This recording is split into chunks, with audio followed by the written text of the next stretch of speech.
ये गड्ढा कहने से ज़्यादा कि ये ड्रेनेज सिस्टम है और ये ड्रेनेज सिस्टम की हालत अगर आप देखेंगे खुला पड़ा हुआ है।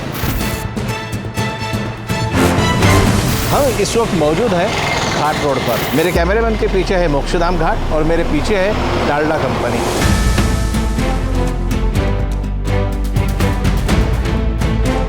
नागपुर एक ऐसा शहर जो रोज़ नित्य नई प्रगति कर रहा है। बड़े बड़े पुलिया बन रहे हैं, विकास की बातें हो रही हैं, रास्ते भी सुंदरता की ओर बढ़ रहे हैं। लेकिन ये रास्ते कई जगह पर ऐसे हैं जो कभी भी किसी की जान ले सकते हैं।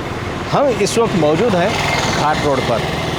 मेरे कैमरेमैन के पीछे है मोक्षधाम घाट और मेरे पीछे है डालडा कंपनी और उसके बाद में है बस स्टैंड, केंद्रीय बस स्थानक, जहाँ से रोज़ आवागमन होता है। ट्रैवल्स की बस हो या सरकारी बसेस हो, इनका रोज़ आवागमन होता है। अब इस रास्ते पर, रास्ते के दोनों ओर जो पेवर्स लगाए गए और पेवर्स के बाद में जो एक ड्रेनेज सिस्टम लगाया गया है, उस ड्रेनेज सिस्टम को खुला छोड़ दिया गया। मैं मेरे कैमरा पर्सन स्वप्निल से गुजारिश करूँगा कि वो यहाँ का गड्ढा दिखाए। और ये गड्ढा कहने से ज़्यादा कि ये ड्रेनेज सिस्टम है और ये ड्रेनेज सिस्टम की हालत अगर आप देखेंगे खुला पड़ा हुआ है। कभी भी कोई बड़ा हादसा यहाँ पर हो सकता है और ना इसके ऊपर में कोई ढक्कन लगाया गया है। ये एक सिर्फ ये एक ही नहीं, यहाँ से पूरे आधे किलोमीटर के दायरे में जितने भी ये ड्रेनेज के ओपन ड्रेनेजेस हैं, वहाँ पर कभी कोई उसके ऊपर में ढक्कन नहीं लगाया गया है, अपितु उसके अंदर में ऐसा कूड़ा करकट भरा गया है कि अगर बरसात आती है, पानी आता है, तो यहाँ से पानी कहीं भी रिस नहीं सकता, पानी कहीं जा ही नहीं सकता, क्योंकि पूरा ड्रेनेज सिस्टम जो है जाम हुआ है।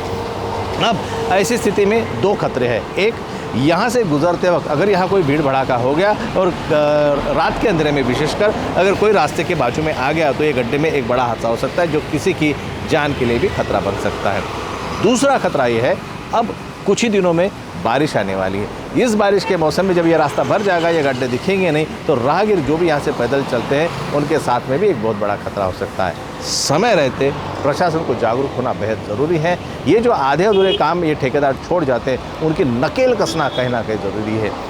जीवन सुरक्षा के माध्यम से, जीवन सुरक्षा न्यूज़ के माध्यम से हम गुजारिश करते हैं प्रशासन को, गुजारिश करते हैं नागरिकों को कि कहीं ना कहीं इन खतरों को भापें, इन खतरों को जांचें और एक सुरक्षित रास्ते पर चलने के लिए प्रशासन द्वारा भी अच्छे रास्तों की निर्मित हो, नागरिक भी अपनी जिम्मेदारी के साथ में चले, तब जाके नागपुर सही मायने में सुंदर तो होगा ही होगा, लेकिन सबसे अहम बात यह है ये सुरक्षित होगा। कैमरा पर्सन स्वप्निल के साथ में मैं रत्नाकर मलिक, जीवन सुरक्षा न्यूज़ के लिए, समाज हित के लिए एक कोशिश। दुर्घटना मुक्त भारत के लिए आज ही जीवन सुरक्षा न्यूज़ को लाइक, शेयर और सब्सक्राइब करें।